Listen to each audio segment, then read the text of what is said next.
Hello. Absolutely. Yes, thank you for joining us back on First Point Radio. We're live on the radio right now with Colorado elected official Jan Martin and Ed Billings out of Colorado Springs. Jan, we're so thankful to have you this afternoon. Now, Jan, you realize Mayor Bach's going to be very upset with you for coming on our show. Oh, I doubt that is.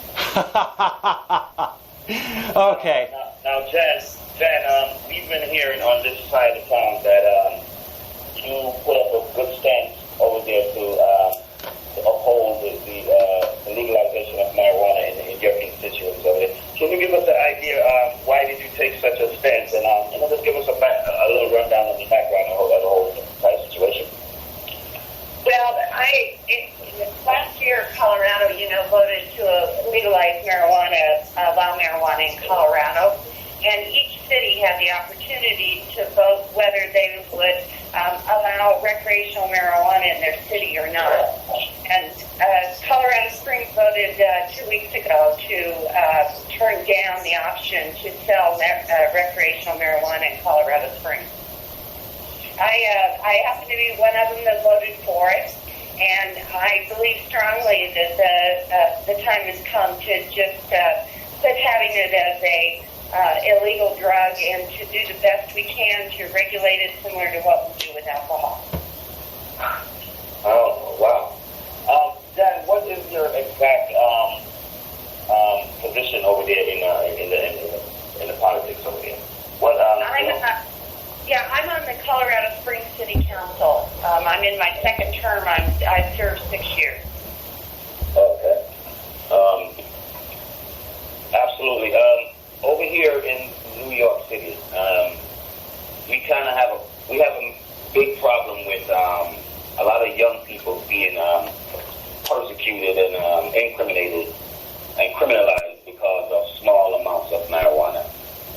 And we a lot of us on this panel right now believe that if it was legalized to a certain extent, well, with a full legalization of it, a decriminalization of it, it would that a lot of those young people that are potential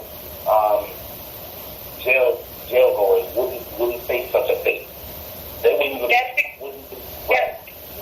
That's exactly right. And the beauty of actually legalizing it is that you have the opportunity to regulate it, which means that it would now be sold publicly. It wouldn't be against the law, and you would put all of the people out of business who are selling it underground. Right, the black market. Definitely. How do you? I just want to raise the flags on the fact that if you legalize it, you regulate it, and you tax it, where would this money be going to?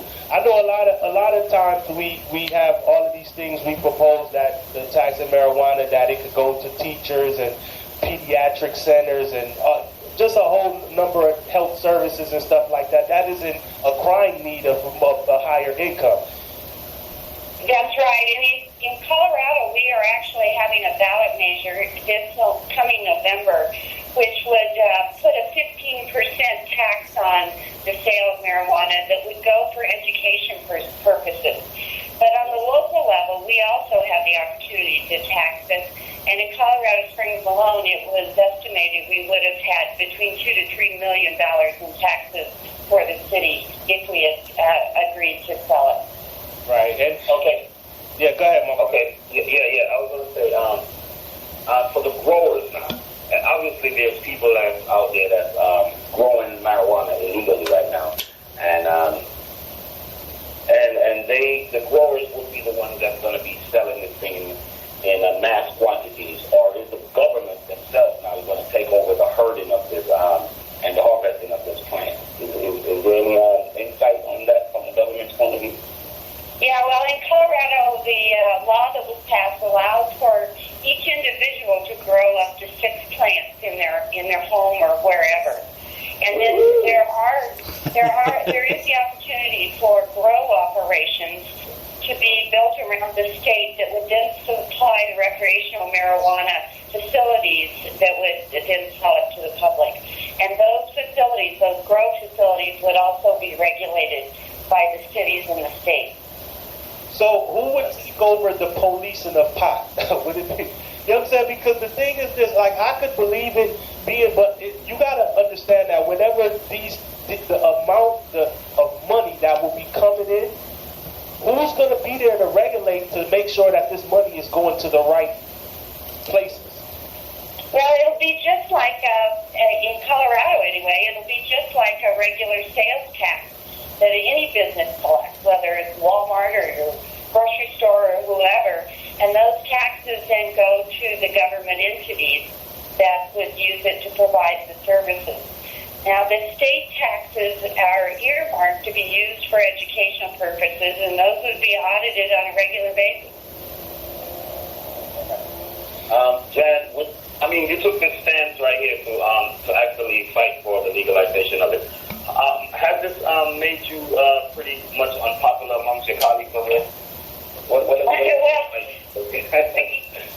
Yeah, that's a great question because there's a lot of emotion around this topic. And in Colorado Springs, one of our biggest economic drivers happens to be the military. We have 5 major military installations in Colorado Springs. And we had some ex-generals that actually came to our city council meeting to ask us not to sell it because they were concerned about the soldiers getting their hands on it. But the truth is the military already has their own regulations against drugs and of any kind, and so soldiers are subject to periodic checks for drugs at any time. So it's up to the military to really regulate their soldiers, not the city. Thank you. Yes, and that was mentioned at City Hall, and I remember, I believe it was Helen Collins mentioning that the soldiers have to take personal responsibility. But, gentlemen, as you're also aware, I was reading, Jan, and I'm sure you're aware of this as well, referring to a gentleman by the name of Dennis Sladek, whom I believe is an ex-attorney, that is actually suing municipalities, including Colorado Springs, over the opting out measure. What is your stand on that? I mean, the lawsuit to me looks a little weird, and I'm not sure what the outcome would be. But what would your stand on that be personally? I am a supporter, and so I'm not surprised that people who also support this are looking for legal means to try to get the city to legalize it and sell it in Colorado Springs. I have no idea what the base of this lawsuit is, but I certainly respect everybody's right to pursue whatever means they think necessary to try to get this legalized in our city. Right, and of course there's a lot of us that would like to see this legalized, and we're hoping that Manitou legalizes it, which will be the first in El Paso County to do so, Jan. And as you're aware, about 2 weeks ago we've had Mark Snyder on with us, and but how do you think, let's say marijuana were legal today to be sold recreationally in Colorado Springs, what would you want to use the taxes from that for at a local level? Well, I have to say that it will require more law enforcement in the sense that we would have to be certain that these would be a whole new industry and new businesses, and we would have to be certain that the businesses are functioning properly. So we would have to hire some additional resources just to manage this new business industry here in Colorado Springs. As you know as well as I do, Colorado Springs needs tax money right now, and I would be very happy if those resources, any income we got from recreational marijuana, besides what it took to enforce it, would be to go directly to our services for the city.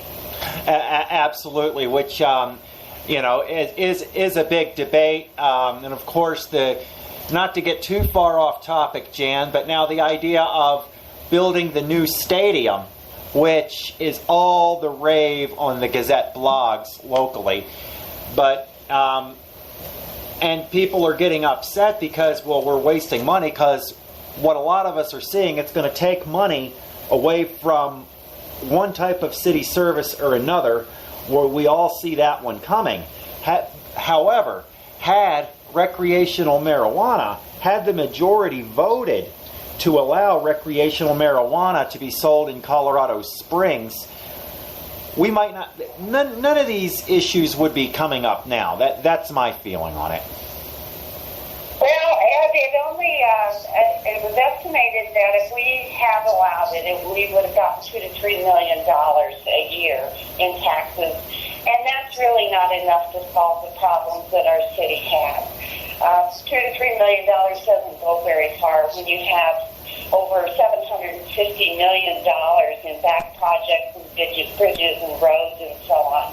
And so when you consider new opportunities like, say, a baseball stadium, you have to look at the sales tax, the potential for sales tax revenue that also brings in to the city, which would help to boost our funds so that we could provide more services to Colorado Springs. Well, and my feeling on that, though, and what I'm saying, though, had marijuana, and I know you did vote in favor of it, and you, 4 other city councilors, voted in favor of it, but this is more of what I want people who voted against this to see. Had this been allowed, had the city not opted out, I think that, personally, there would not be other issues being raised. Like, okay, I think a lot of people would have said, well, we don't care if they're going to build that stadium now, okay?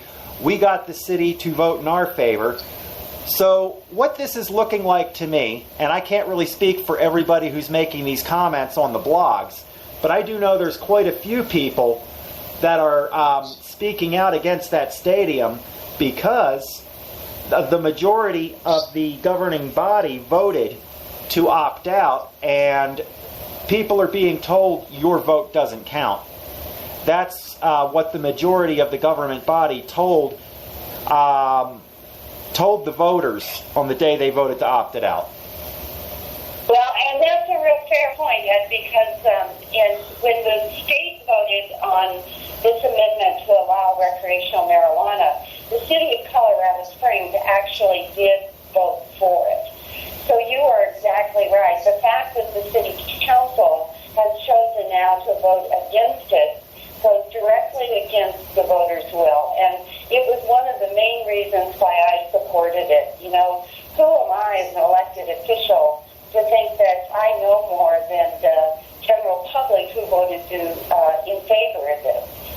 And to say that I don't agree with the public after they have voted just is really frustrating, I think, to a lot of people. And so what I hear you saying and what I've seen is I think some people are sort of protesting new projects in Colorado Springs as a direct result of the fact that the city council voted against the electorate after they had voted to support marijuana in Colorado Springs.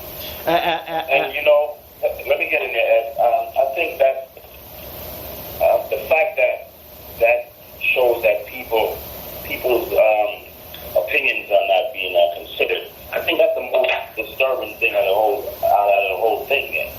Because when you look across the board,